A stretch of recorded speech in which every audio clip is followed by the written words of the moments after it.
And the Oscar goes to Peter Jackson, Lord of the Rings. It's been more than 10 years since Peter Jackson won the Academy Award for Lord of the Rings. You never thought he'd be back directing stories from Middle-earth.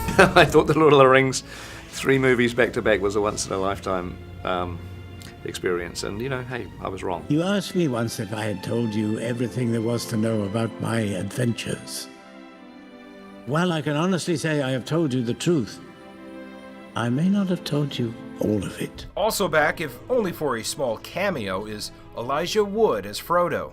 It's a total thrill. I have none of the responsibility that I had before. None of the stress of the weight of the entire story. You know, it's literally just a beautiful little remembrance of the character. The Hobbit is an adventure story. Sir Ian McKellen is also back as the wizard Gandalf. Martin Freeman plays the younger Hobbit Bilbo. He's rather bullied into it by a wizard who thinks he knows best. You asked me to find the 14th member of this company, and I have chosen Mr. Baggins. We join Bilbo in this as the book The Hobbit does, as a kind of home-loving, fairly solitary, middle-aged hobbit. Mr. Bilbo, where are you off to? I'm going on an adventure! Of course, why he goes is because he knows he will never ever have another opportunity like this. You're right. He's so sexy now. And everyone's precious character, a younger Gollum, returns, once again played in motion capture by Andy Serkis. I couldn't have been prepared for how Gollum was absorbed into public consciousness so much, and how many people would come up to him on a regular basis and ask me to do Gollum, or, you know, do their impersonations, and I've seen so many YouTube clips.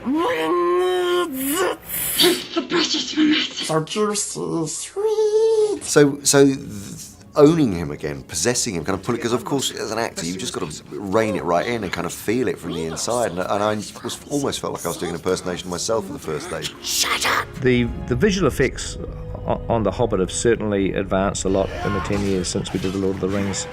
You know, I always had a desire to want to do digital orcs and goblins back in the Lord of the Rings days, but it wasn't practical. We did Gollum as a digital character, and in a way that was, you know, groundbreaking at that time. But the last 10 years, things have advanced so quickly, and we have completely digital characters now all over the place. You may have heard that for the first time this film is shot in high def instead of the 80-year standard of 24 frames per second. The Hobbit will be shown in select theaters at 48 frames a second, making the visuals much more clear.